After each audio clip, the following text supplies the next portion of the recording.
लीजिए भाई साहब, वही हुआ जिसका डर था।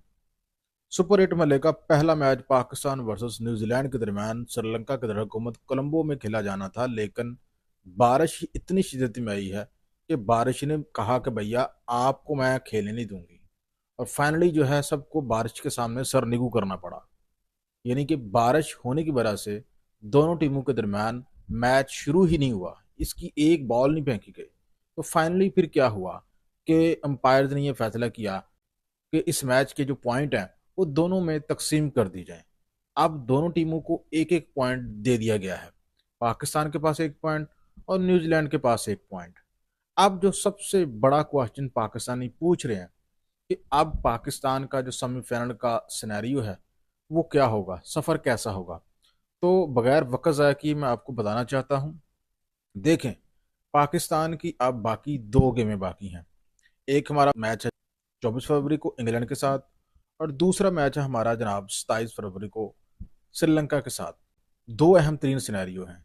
जो सबसे अहम तीन सिनेरियो है जिसको पाकिस्तान को फॉलो करना चाहिए, किसी किस्म की उलझन में पड़े बगैर पाकिस्तान सेमीफाइनल में क्वालिफाई कर सकता है कि पाकिस्तान अगली दोनों गेमें जो है वो जीत ले।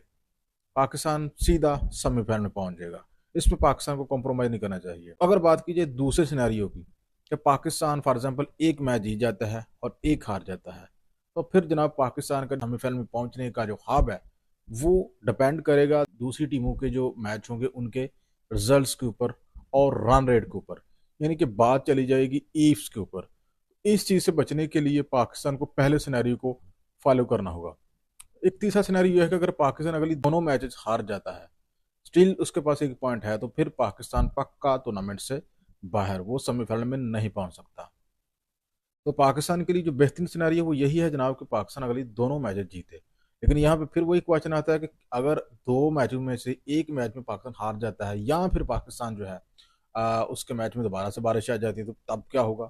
तो भैया तब जो है यही होगा कि पाकिस्तान अगर एक मैच अगर जीत जाता है, 2 पॉइंट उससे, एक पाकिस्तान को ऑलरेडी मिल चुका है न्यूजीलैंड के मैच से, और अगर एक मैच में दोबारा बारिश आ जाती है तो पाकिस्तान के 4 पॉइंट हो जाएंगे। तो फिर जनाब वो भी डिपेंड करेगा दूसरी टीमों के रिजल्ट्स के ऊपर, रन रेट के ऊपर। तो इसलिए बेहतर यही है कि पाकिस्तान अगली दोनों मैच जो है वो जीते। लेकिन अगर एक मैच जीत जाता है और एक में बारिश आ जाती है तो फिर वो बात चली जाएगी ईफ के ऊपर। अगर दोनों टीमों का हेड टू हेड रिकॉर्ड देखा जाए T20 वर्ल्ड कप में, तो मैं आपके सामने फिगर रखना चाहता हूं कि 2007 से लेके 2024 तक दोनों टीमें T20 वर्ल्ड कप में अब तक कुल मिला के 7 मरतबा एक दूसरे का आमना सामना कर चुकी हैं, जिसमें पाकिस्तान का पलड़ा भारी रहा है। यूं कह लीजिए कि पाकिस्तान डोमिनेट रहा है T20 वर्ल्ड कप में न्यूजीलैंड के अगेंस्ट। 7 मैच में से 5 मैच पाकिस्तान अपने नाम कर चुका है, जबकि 2 मैचेस न्यूजीलैंड ने अपने नाम किए हैं। ओवरऑल अगर T20 का रिकॉर्ड आपके सामने रखूं तो दोनों ममालिक अब तक 49 मरतबा एक दूसरे का आमना सामना कर चुके हैं। इसमें भी पाकिस्तान का पलड़ा भारी रहा है। पाकिस्तान ने 24 मरतबा न्यूजीलैंड को हराया है, जबकि न्यूजीलैंड सिर्फ 23 मरतबा पाकिस्तान को हराने में कामयाब हुआ है। 2 मैच जो है वो टाई हुए हैं। लीजिए भैया, पाकिस्तान के मायानाज साबिक फास्ट बॉलर मोहम्मद आमर की जानब से on going T20 world cup 2026 के लिए 4 ऐसी टीमों का इंतखाब किया गया है जिनके बारे में उन्होंने कहा है कि ये 4 टीमें जो है सेमीफाइनल में क्वालिफाई करेंगी। उन्होंने कहा कि पाकिस्तान के ग्रुप से पाकिस्तान और न्यूजीलैंड, जबकि इंडिया के ग्रुप से वेस्ट इंडीज और साउथ अफ्रीका जो है वो क्वालिफाई करेंगे। और हैरानकुन तौर पर उन्होंने इंडिया का नाम नहीं लिया। उन्होंने कहा कि इंडिया जो वो सेमीफाइनल में क्वालिफाई नहीं करेगा। इसकी वजह उन्होंने ये बताई है कि इंडिया की जो बैटिंग लाइन है ये सिर्फ पाकिस्तान के अगेंस्ट कामयाब होती है, बाकी टीमों के सामने इंडिया जो है वो रेत की दीवार साबित हो रहा है और उसकी बैटिंग लाइन मुकम्मल तौर पर कोलैप्स कर जाती है। यही वजह है कि ये टीम जो है सेमीफाइनल में नहीं पहुंच सकती। इसको लेकर हिंदुस्तान का जो गोदी मीडिया है वो पीटने लगा है और मोहम्मद आमर को उन्होंने रडार पर रख लिया है।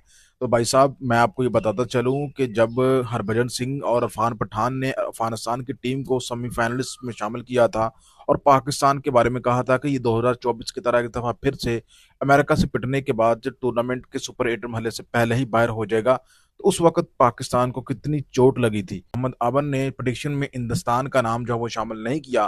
तो आप पीट क्यों रहे हो और रो क्यों रहे हो।